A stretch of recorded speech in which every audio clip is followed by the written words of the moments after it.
One terrible night changed my life forever. My name is Sandy, and this is the hardest story I have ever told. Even now, my hands still tremble when I remember it.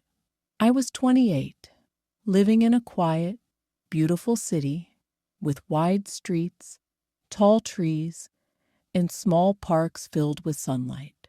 From the outside, my life looked perfect. I had been married to Mark for 5 years. He was kind, serious, and hardworking. A man who believed in rules, honesty, and responsibility. His job often took him far away, sometimes for days, sometimes for weeks. I told myself I was proud of him, and I truly was. But when the door closed behind him, the silence inside our big house felt unbearable. A large house can echo like an empty shell. At night, the ticking of the clock grew loud. The walls seemed to listen.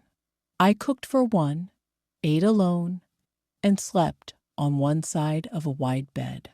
I tried to stay busy, but loneliness has a way of slipping through every small crack. It whispers that you deserve comfort, that you deserve warmth, that you deserve to feel alive. That November, the wind was cold and the trees were bare. Mark left for London for 3 long weeks. I kissed him goodbye, watched him disappear into the crowd, and returned to a house that echoed with ticking clocks and lonely walls. 2 days later, his brother David called. He was in my city for a job interview and asked to stay for a few nights. David was everything Mark was not: spontaneous, charming, restless, full of laughter and stories. He moved from place to place, chasing excitement instead of stability. I hesitated, but he was family, and I did not want to seem unkind. So I said yes. When he arrived, the house filled with sound and warmth again. We cooked, laughed, and shared simple meals. The kitchen smelled of garlic and fresh bread. Music played softly in the background. For the first time in weeks, I felt seen. That feeling was dangerous, though I did not realize it then. That night, loneliness clouded my judgment. One moment blurred into the next, and I crossed a line I can never erase.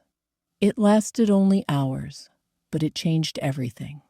By morning, regret crushed my chest. Shame settled deep in my bones.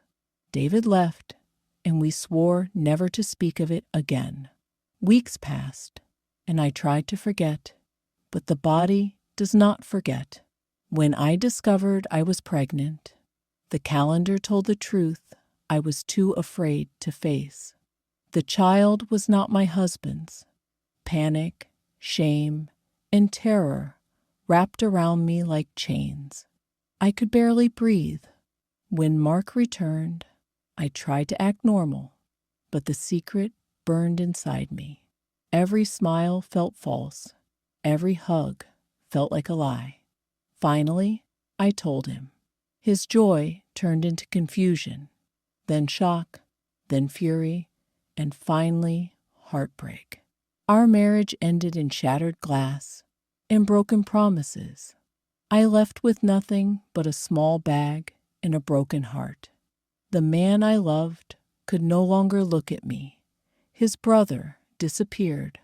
My mother took me in, and months later, I gave birth to a daughter with bright blue eyes.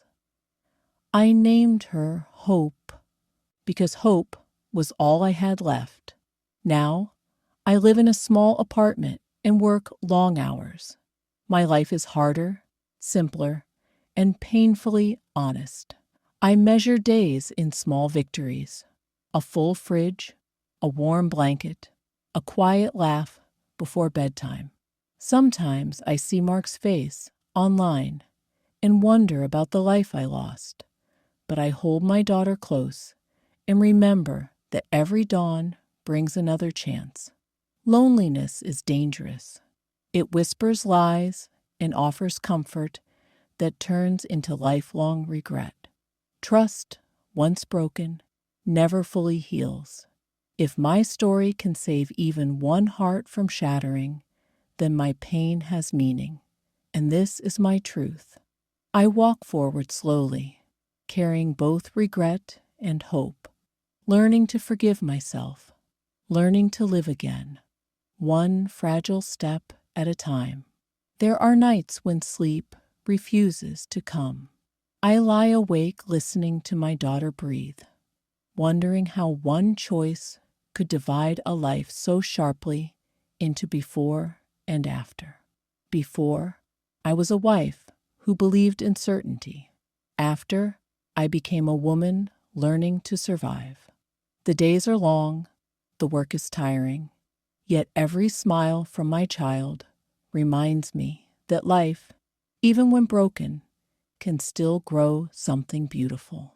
People speak easily about forgiveness, but living with regret is a quiet battle. I fight it in grocery lines, on lonely bus rides, and in the stillness of early mornings. I fight it by choosing patience, honesty, and kindness. Each choice becomes a promise to do better than yesterday. Sometimes strangers judge without knowing the story. Sometimes friends drift away. Yet, I have learned that strength is not loud. It is built quietly, through routine, sacrifice, and steady care. I build it for my daughter, and through her, I rebuild myself. Hope holds my finger when she sleeps. She calls my name with absolute trust. In her eyes, I am not my mistake. I am simply her mother. And in that role, I have found redemption. This is not the ending I imagined, but it is the beginning I accept. And within it, I find the quiet strength to live, to love, and to endure.